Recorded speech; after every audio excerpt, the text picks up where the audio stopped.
everybody.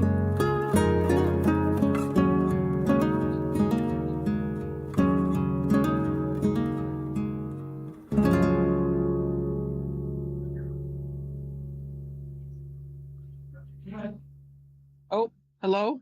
Hi, Joyce. Hi, Joyce.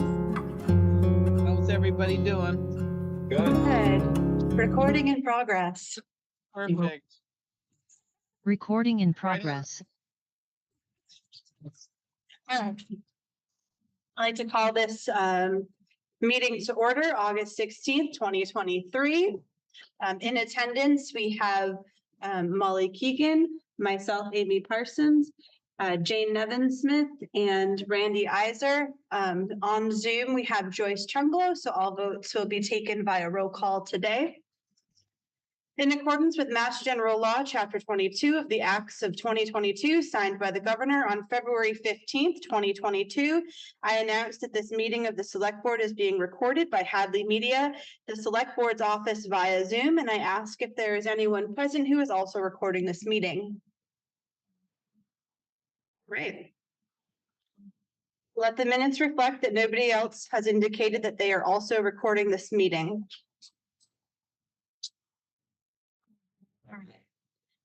2.1 public comments. This is a period where anyone in the public can raise their concerns before the select board. We will have this open for 15 minutes. Please limit your comments to 3 minutes so that other people of the public may have an opportunity to speak. Is there anyone here for public comments? All right. 3.1 consent agenda. Warrants AP 2404 INS, AP 2404, AP 2404V, AP 2404S, PR 2328, PR 2401, AP 2406S, AP 2406, AP 2406 DPW, PR 2402, AP 2405, AP 2405S.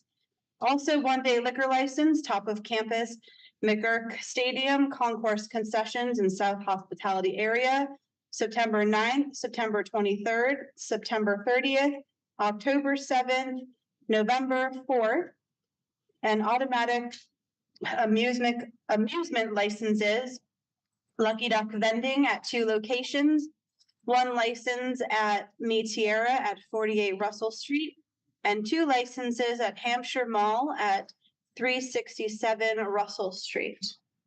I move. Jen, If I could just draw your attention to the one-day liquor licenses, the fire chief has put that there are sections required for those.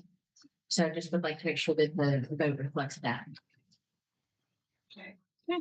make a motion to approve the consent agenda with the stipulation that the one-day liquor license is granted to the university. That'd be contingent on satisfying the requirements of the fire chief and any other municipal departments.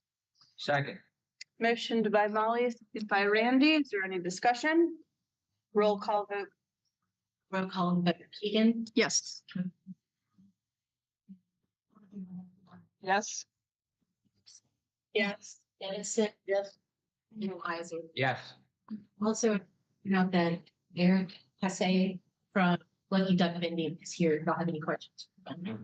Well, You- please. Where's the one here for us after the show? Yeah, I can see that was not. Yeah. All right, thank you. Thank you. And was Joy through the TV on your back? Something? I haven't been able to figure out what the feedback was. And they would get out. So No, I'm shut off from another room, so I'm not in anywhere there's another TV. once it goes silent, you can hear there's feedback coming through, I think, from you.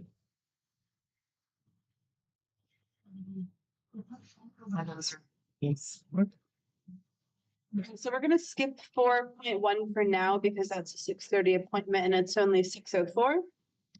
So we're gonna go on to old business, boards and committees applications.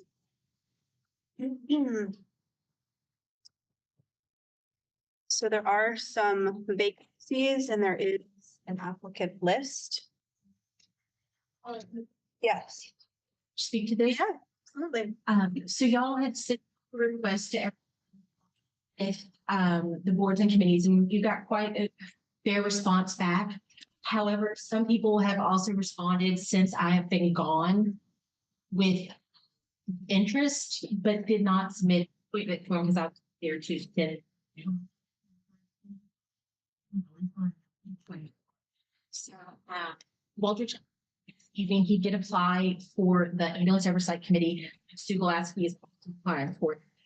So what I would ask, if you want to just review the list, see everybody, maybe we can bring it back to you in September.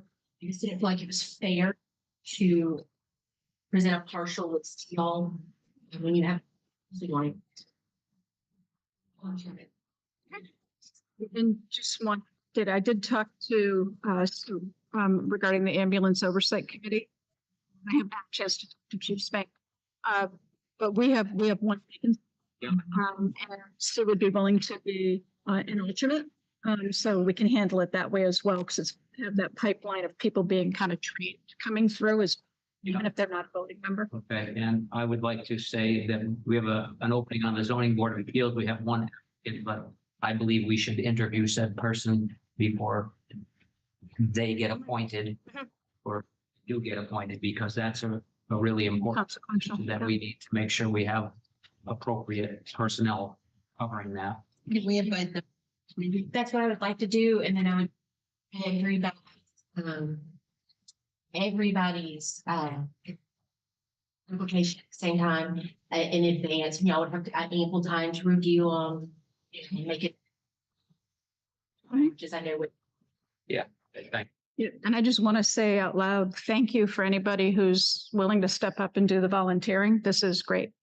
It's been absolutely lovely. Everybody who's emailed has been very thoughtful and reached out to the board chairs. I directed them all to the chairs, and they've had conversations about attending meetings and speaking. I know Walter spoke to the chief.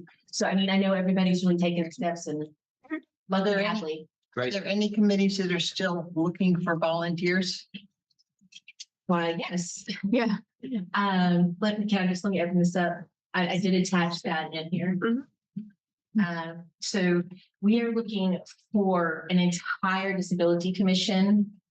River Bylaw is still looking for one. Cable Franchise is looking for two. Bylaw. Bylaw committee. Nope, Bylaw Committee, we have someone who's interested. Actually, how it shook out is there's Oh, yeah, two okay. people who are interested in the CPA, but they're also both interested in one other committee. So that's something y'all are gonna have to decide based off conversations with them. I will say they've reached out and spoken to Mary. Mary. They both have spoken to Mary. So everybody's doing their due diligence, which I think forms a successful. And I think there's one more opening for the historical commission as well. Okay. Yeah, because that was two, yeah. Sarzinski was on. Okay, I'll check in. Okay. Yep. That would be great, because I would fill both of them. So let's For the postpone that. 16th. Okay, thank That's you. fine. Not the 6th. It is the 16th. Correct. All right, so the next one is the Russell School RFQ Review Committee. So right now, I think we're looking for to create a committee, right? No, this is just the internal group of who's going to review it. It's not an appointed committee or anything. It'd be town employees and then a select board member. But it's not a committee. It's literally employees, building sector, that. Yeah, like Gary, building inspector, you, Carolyn, And and then then a you were select on board it. member. Yeah, so I figure I'll do it since I was the Russell School Okay. Committee liaison. And it's not something that needs to be appointed because it's not, it's a, Is this like more information only for us tonight or? no, that's it. We just want to discuss, make sure that y'all were okay with Carolyn and myself, Gary, Tommy Quinlan, and then I guess Amy Mhm. Parsons is the select board member on there. And then we would, as we move through the process, we would bring it back to y'all to review. But it's just an internal employee situation. So is that RFQ out and we're waiting for response, or where we at? As I understand, it's not out, but it will be out. But I have not touched base with Carolyn about all of the procurement since I've been gone. Just because of she left as I came in, but she and I'll be back together on Monday morning and we'll tackle everything. But I'm almost certain that it's ready to go out. Yes. I Okay, think there that you was go. my understanding from a conversation today. Yeah. Because she had been working on that one. Because our goal was to try to get that back in. Yeah. I 100%, I'm sure it's for the annual town meeting. Not sure that it will be ready fall. for fall. Just for the RFQ process, you're making a really tight turnaround just for the advertising and stuff like Mhm. that. Because I think from a procurement standpoint, there was other things Right. in front of it. So Yes. But that's really. Okay. Can we go back for a minute? And I wanted to know who's coming off the Board of Appeals, ZBA? Linda Leduc resigned. And we only had one applicant? At this time, yes. was she not a voting member? Linda, Yeah. No, she alternate is to the full member. Jason. Not Jason Galvin, but Jason Bahanowitz. Oh, okay. That one always confuses me. You know, yeah, there are two Jasons. Yeah. And the person who has submitted like I said, all together, I'll submit to you. Okay, thank you. Yeah. Okay, you good, Joyce? I'm good, thank you. Amy, Can I ask a question about RFQ? your pleasure, Amy. You're Tracy. Okay, if you, come up here if you have a question.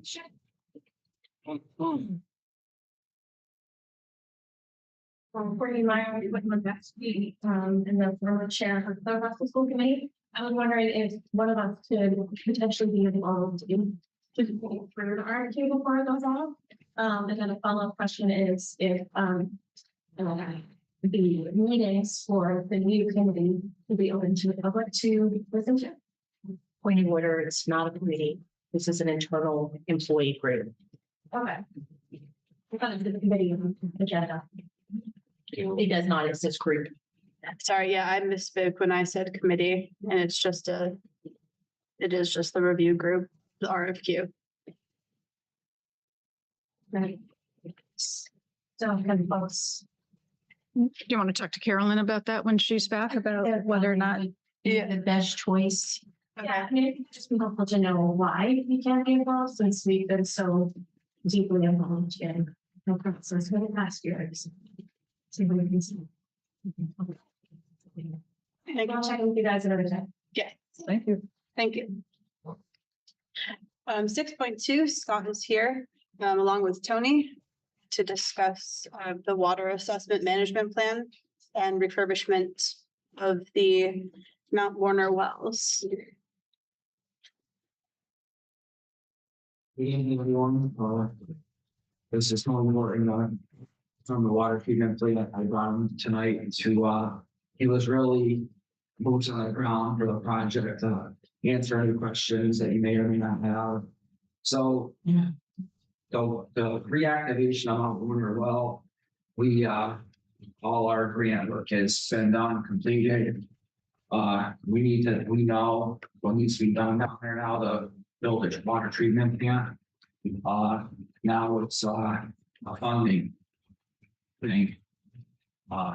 So, That's a shock. yeah, so unfortunately, like any grant opportunity or whatever, there's nothing out there for building a water treatment facility. There is nothing. There is some opportunities for low interest loans from the FBA, different organizations that do that through the state. But preliminary estimates, of course, $12 million. to build a water treatment facility at Mountain Water. We really need the water. The town can really benefit from it, but it comes at a very expensive price. And there's other logistical problems down there too. We need a land acquisition down there. There's some property that we don't own, but we need to own it. Just, Is that the 400-foot zone stuff? yeah, we don't 100-foot buffer zone. I was talking to Tony about that 400-foot buffer zone. Whether or not the town decides to build a water treatment facility down there, we should really own that property to keep everyone off of it and really control what happens down there. We are actively talking to the landowners and the farmers that use the property that, you know, there's nothing can be used down there but organic chemicals. So we are always talking to the property owners about that, and but it would be nice to own the property. We have total control. Is that a state mandate that we have 400 feet within Yes. the well? Yeah.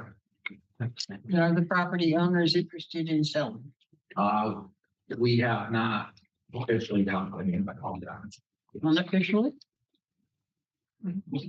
They know that, you know, they have not said no, they haven't said yes, they just know that we, Okay, thank you. what, Scott, I'm sorry. Can you just go back in time a little bit here? Yep. It might be good just for people listening at home, because all of a sudden they're hearing us talk about a water treatment plant. Could you just go back and explain just the history with the Mountain Water wells quickly?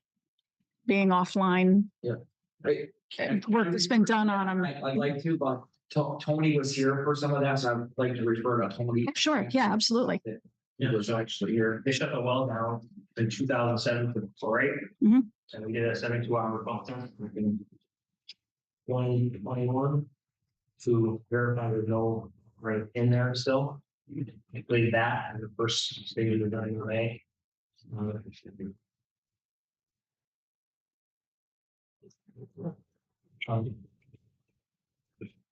And We haven't had a water treatment we've never done it silly. There was always. there at all, right? Yeah. State owner allowed to, well, they will allow the pump trailers up to meet the manganese level. So not, so we need the treatment facility there. Okay, that's what I was just getting to. I think just helping people understand that times have changed. Yeah, back in the day, the well was, raw water was pumped with a little bit of chlorine added to it. Now it said there was no treatment process, just, treatment for bacteria with chlorine. So the water was pumped in the system, then the fluorochlorate became introduced into the water, and the well was shut off and somewhat decommissioned because of the chemicals in it. And now that plume of chemicals, whatever, moved through the earth, it's not detected anymore. It just moved on and went away. So it's a good water source. It just needs water treatments. We can meet any standards of the DEP, and without a treatment plant, we can't meet those standards. So this is a state mandate that's not funded. Thank you. So we recently, we're in the process of applying for a water, a study of our water system. And that we pick kind of what we're looking at in this study. Water rates are gonna be part of it. Facilities, problem areas and the water tanks and things that we look at, an asset management can basically. Last sanitary survey, the state said to Tony that we're gonna be looking for this 3 years down the road. They didn't tell us that in writing, but it's just my hand that you need to work on this before we come back in 3 years. So we're being proactive with it. We're trying to get the ball rolling with this. It's a little bit of time to develop this plan to be good for that. This water source, if we bring it on, if we were able to bring it back online from a capacity standpoint, would we have plenty of water? Like, where I'm going is there are other Yeah. area entities that are interested in sharing Yes. water? We would have more than enough water. It would take a lot of burden off of Callahan too, because when in peak demand, like especially this time in normal summer, we can't keep up with the demand. The water plant runs down there 24/7 and we drop it so hard that we're starting to pull sand from the well into our filters, and it's starting to Exactly. cause a problem at the Callahan facility, where if we got this back online, it would alleviate a lot of pressure from, pressure on that plant. We can back off on it, and we have plenty of water to sell to neighboring communities that are interested in water. So I'm going back in time. I think it would predate you guys. I don't remember what year it was, but there was one year where we had, the pretty bad drought conditions and everything, and the university got to very dangerous levels, right? Do you remember that, Tony? Yeah. And so for a very short amount of time, at any rate, there was a heightened interest on the part of the university to figure out how do we make sure something like that never happens again? Is there any other water source? So they had talked to us, but at the time, I think that was after we had already shut down Mount Warner. Yeah. So I'm coming back to the capital here. Obviously, we always like to try to keep full control, but I'm wondering if there's any way to work something out with the state, that the state might be more inclined to give us funding if it was prudent in any way for into some sort of an arrangement with the university. We did about that with our colleagues, the firm that we're working with, and right now, there really isn't anything available for mutual aid agreements with other entities, or as far as domestic water resource and mining. There's a little bit thing in the pipeline for wastewater, but nothing currently for domestic. Well, excuse me, but it's very interesting that you want to bring Amherst into this when they're the ones that caused the problem to begin with on Mount Warner, where they contaminated the wells, and we've had to shut them down because of what was coming from that area to that direction. I've been on the board long enough to know that that was where all the contaminants were coming from, and we had determined at some point that it might have been from the fireworks that they were putting off at the stadium that were infiltrating the grounds and going into to the Mount Warner wells themselves, and henceforth we had to do something with the Callahan wells and build a new one and filtration. I was on the board at that time also, so this isn't something we want to take lightly. DPH is going to have to get involved with the testing of that well, making sure that it's going to be okay for even us to use, never mind panning it out to UMass or Amherst or anybody else at this point. The concept is good, but I certainly want us to take care of us first and not worry about somebody else at this point. Like I said, I'm just looking for funding. If we can't get the funding, we're taking care of ourselves. I understand that, and you're always looking for funding. I get that, but we need to be aware of what happened first and how we got to this point with the contaminants coming from Amherst to begin with. And if you all know that their contaminants ran into the North Hadley Pond also, so they're part of our problem in the North Hadley Pond. So all of this runs off from Amherst coming over this way, but let's not get into that at this point. But Mount Warner wells certainly need to be tested and done. Do your due diligence on how it can be used from Hadley residents' point of view. If we got sand in our water down at Callahan wells, our water isn't going anywhere except for our town residents at this point.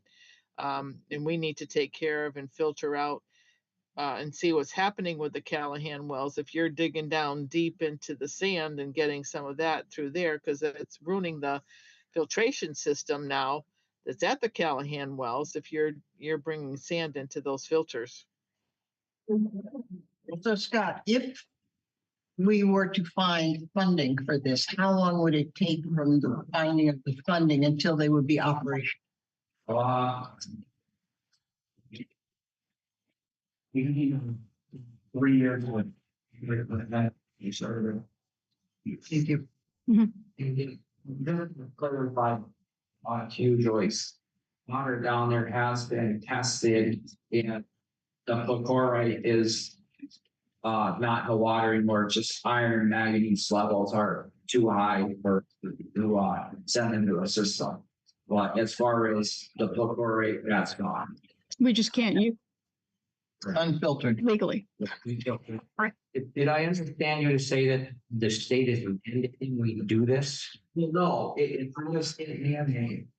It's, you know, to use the water, we have to meet their state regulations. Yeah, it's not a mandate that we do this. It's just good water, and we need the water, especially that Callahan is really taxed and meet our demand. Yeah, I understand. Anytime that, and you know, heaven forbid there was a water emergency, we don't have a lot of water, and you know, the system is getting bigger, you know, more and more homes and developments and things of that nature, and just our capacity just isn't there. I mean, essentially, it is a state mandate if we want to use it. Right, if you want to use the water, we have to meet their Quality Right. standards, yeah. water quality standards. Yeah. So, and like I said, right now, there's no other really options out there as far as grants go. The ones that we were able to get, we use to the full extent of the grant to do all the testing, preliminary work, and that's been completed. So now the next step is how the town would want to move forward in that. So I never did so well in chemistry. I was good at organic chemistry, which is weird. Usually it's the other way around for people. But so now we're looking at this because we don't have the former contaminant chloride. Yes. Yeah. Now the treatment plant, because I think right now you're saying that the issue is iron and manganese. Now, would the treatment plant then also protect us from potential future chloride and anything else? Or is it just designed for those two specific contaminants? Right out of that, it would be designed for your two contaminants that are there. But in today's standards, they overbuild the facility that there is room for changes if something were to occur that we need to treat for something else. There is some, depending on what you're treating for, there is some room for expansion within that door. But depending on what we're treating, you know, right now there's nothing here. We knock on wood. PFAS is a big one. It's all over the news and stuff. That's undetected in our system, so we don't have to worry about that. That's the only thing right now that's available for any kind of grant money to treat PFAS. That's the only thing that is out there. But any other, you know, manganese, iron, things like that, there's nothing out there. It's PFAS, so they're not straight up. Okay. Okay, so I'm assuming this is going to be something we're going to keep talking about. Yeah, it's definitely a huge topic of conversation for us. We can't, I mean, we have a lot of time and energy and funding already and grants invested in this, so I hate to see it not forward. I think it's the town really could benefit. I think we really need it. Water is very important. It just unfortunately comes at a high. Right. Well, it sounds to me like we need to consider putting this in with the new DPW building as a total infrastructure improvement that we need when we're looking for funding. That's not part of the infrastructure. That's part of taking care of the water issue, not the building itself. So, I mean, the building itself has nothing to do with the filtration of the water. I mean, that's another separate grant altogether.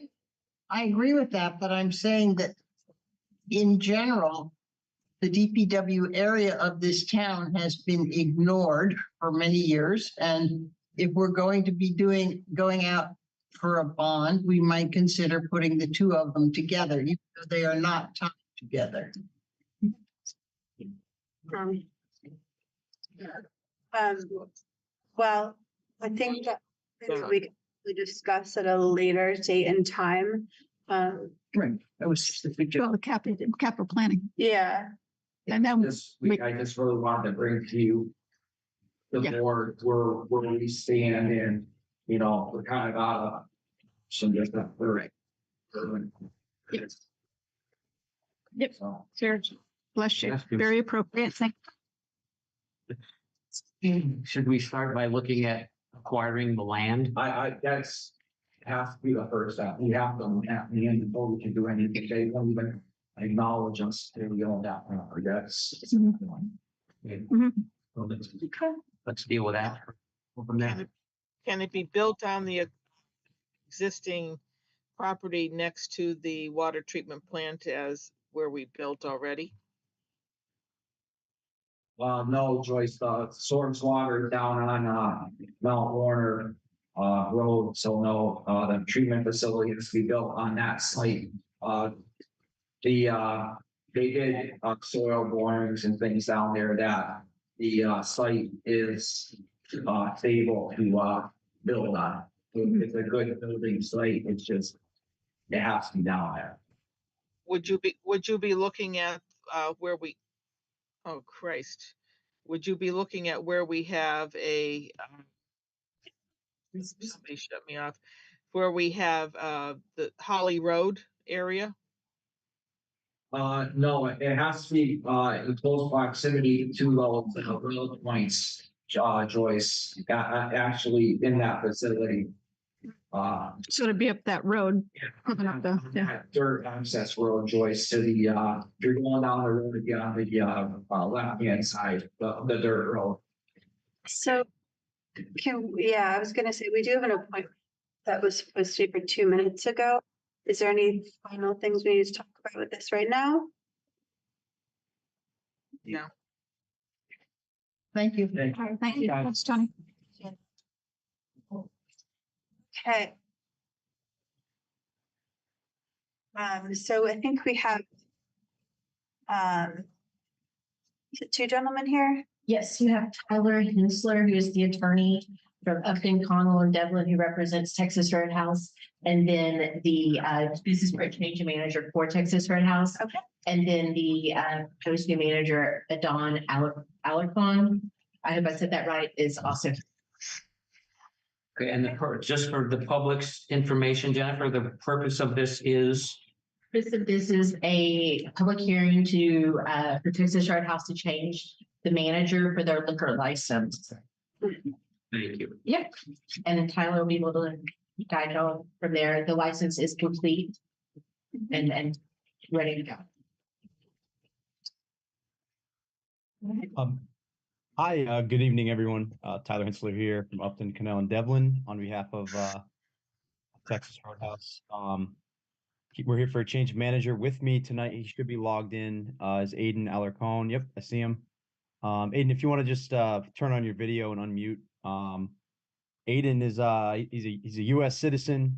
He is a resident of the Commonwealth of Massachusetts.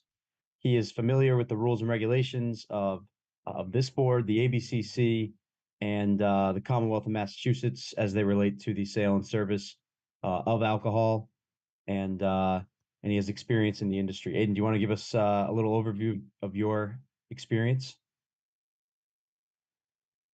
Hi, yes. I've been with the company for 7 years now.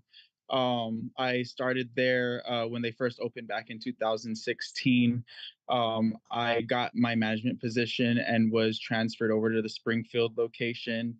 And now that the previous owner has, as he left the company, they did promote me to go into his position as well. And so that's why now I am here, part owner of the Texas Roadhouse in Hadley, Massachusetts. Great. That's all we have. We're happy to take any questions. What do you need from us? I need you to approve their change Yeah. of manager request. I move Yeah, this is sort of a housekeeping item. It obviously the business moves faster than, the ABCC can approve these things, but we just want to make sure your records are up to date and Aiden's name is on the liquor license. I move we approve the change. Second? Motion by Jane, seconded by Molly. Any discussion? I was just gonna say, you said that you started in 2016 and I ended up leaving there last year. I used to work in Hadley at the Texas Roadhouse. Oh, Oh, I'm sorry, what's Anyway, roll call vote. Roll call vote, Keegan, Yes. Bigelow, Yes. Parsons. Yes. Nevin Smith. Yes, And Isaac. Yes. Thank you. thank you. very much. Have a good night. thank you. Last order of new business, 23 Constitution Week. So the members of the Allen chapter of the Massachusetts Daughters of the American Revolution, National Society Daughters of the American Revolution, asked that the select board recognize Constitution Week as September 17th through the 23rd in honor of the signing of the Constitution on September 17th, 1789. They've offered us a sample proclamation in our board docs. If everyone's had time to read it. Yes. If y'all find this acceptable, I would change it, make a proclamation, read for y'all and bring it to for your next meeting. To sign. Yes, to sign and to make the proclamation. Yeah, I'm not objecting to this. I have no problem with it. That would be fine. All right, thank you. Are there any other items not anticipated 48 hours in advance? Excellent, that's a dangerous one. Are there any items for future discussion? Anyone wants to bring up that should be? I'd like hearing the stuff the DPW is doing, and I would like to, I don't think we need our attorney on this, but I would like to try and get a better handle on the various, legal processes the town is in. So maybe the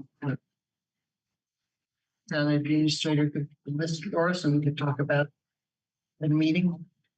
I don't need to pay the legal firm to be there, just to list what's going on. Okay. And then I still have the other three from, so nothing new. Does anyone have a liaison report they'd like to I discuss? do. Yes.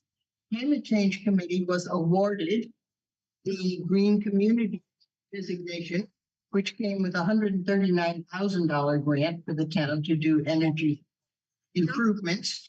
And there is a subcommittee working now on spend that first amount of money and then be looking at future grants that will also be available to the town.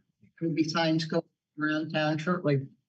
We were down in Southwick last Tuesday for that, along with Jack Zukowski. So it was nice. All right. Does anyone have, are there any other liaison reports? Okay. Are there any announcements? I have Great. one. You have that? Okay. No. Okay, so we're going to adjourn from regular meeting and we're going to go into executive session. So we're going to enter into executive session as per the provisions of MGL Chapter 30A, Section 21A1, to conduct strategy in proper negotiations with non-union personnel or to conduct collective bargaining sessions with contract negotiations with non-union personnel, fire chief and the DPW director. And we're not gonna reconvene. We will not reconvene in open session. Second, Motioned by myself. Seconded by Randy. Is there any discussion on that? Okay. Roll call vote. Roll call vote, Keegan, Yes. Tremblay, Yes. Parsons. Yes. Nevitz. Yes. Isaac. Yes. Thank you all. As chair of the Hadley Select Board, I state that the board has moved and submitted to enter into executive session